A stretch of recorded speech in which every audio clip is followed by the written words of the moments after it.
demonstrations of the hunting in the winter time.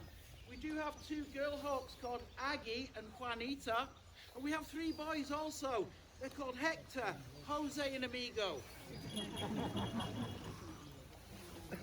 Now, I would like you to have a quick look because the hawk's tail here has a very large white patch to the base. I'd like you all to be aware this species of hawk is the only bird of prey in the whole of the world that is gregarious by nature. Being gregarious means that these hawks do live and hunt in packs in the wild. Now in the western deserts where she's hunting, this pack will spread out across the desert floor, usually in the morning time, first light. And as they go from cactus to cactus, they'll be looking for something to hunt. Now, this will be anything from a rabbit-sized mammal, anything down through the range of rodents. They do catch a lot of quail in the American deserts, and I believe quite a number of snakes in their diet also. When one of the hawks has found something to hunt, this large white patch is usually flashed all around the desert floor. And that is telling all the other harrisocks around the desert, hey, come and help me, I found something to hunt. As they start to join the hawk who's been flashing the tail from the cactus, as they start to arrive one by one, there's quite often no more standing room on the cactus. And this is when the hawks that arrive from further afield with these long legs, they know then to drop to the desert floor at the base of the cactus. And with these long legs, they will run in and out the scrub, searching for the game that's been marked in. They're hopefully going to flush that game for all the other harrisocks waiting above. And that's how they work as a team in the wild. Now, the American falcon has only started utilising harrisocks for the first time in and around the 1950s. When they discovered this species and tried them for falconry, they realised that harrisocks do bring something very different to modern falconry. And you can also get harrisocks to work in a domestic team. Very clever birds.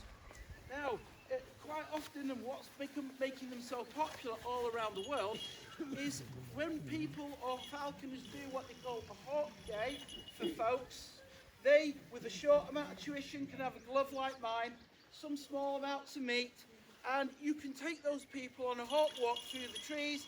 Just like when we go hunting, the hawks will follow us along. And this is exactly what's making them popular, as well as their demeanour to work in front of a large crowd. But make no mistake, everyone, the harrisock is also an excellent hunting bird. Juanita here is probably the best rabbit catcher that I've ever had. And with this wing section of the hawk being broad and rounded towards the edges, does make her a sprinter-style hunter. This allows her from a standing start to go to 0 to 45 miles per hour very, very quickly. So when we go hunting through the woods there, we also have the hawk tame with not only myself, but also the hunting dog. As you make the hawk tame initially, you should have your hunting dog sat by your side. As the hawk becomes tame also with the dog, you've then formed a formidable hunting team, just like our ancestors before the invention of the gun.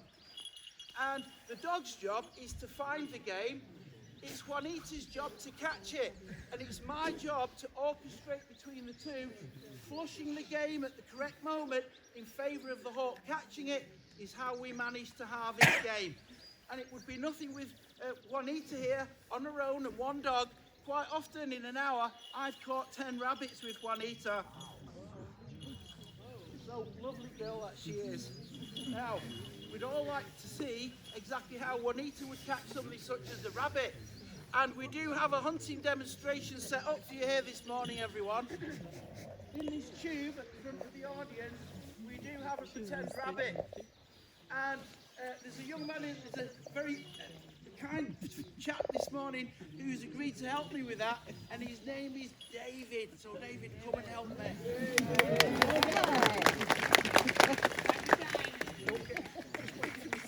David, don't go just yet. Now the hawk, everyone, is poised in the tree, waiting for me to flush the game for her. And I'm not sure if you're aware, but rabbits can run at the speed of 35 miles per hour. David is about to very long. In the hope for you all to see how we'd catch a rabbit in the winter time. Out the way the camera's. David, on your marks.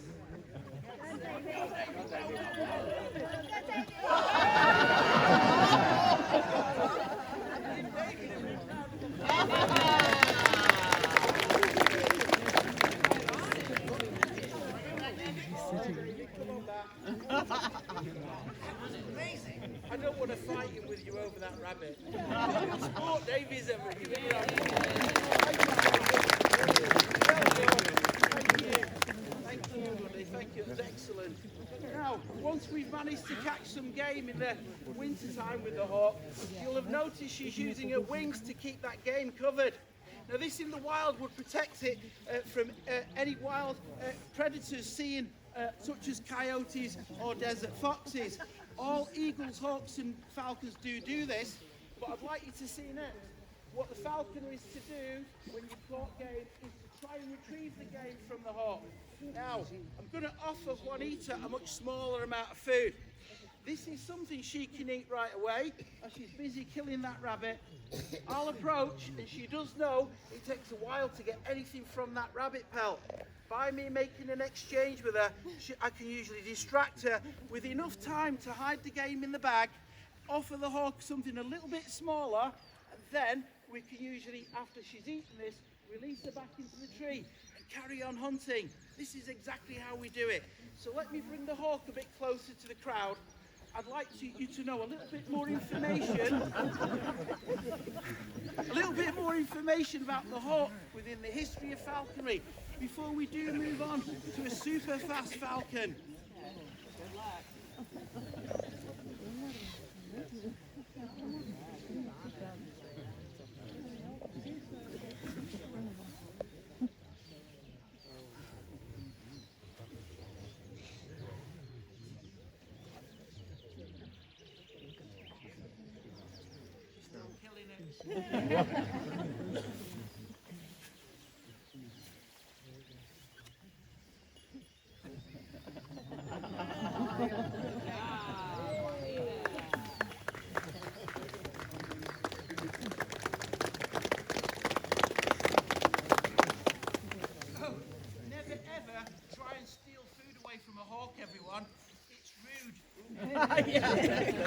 Also, it's a fight you will never win.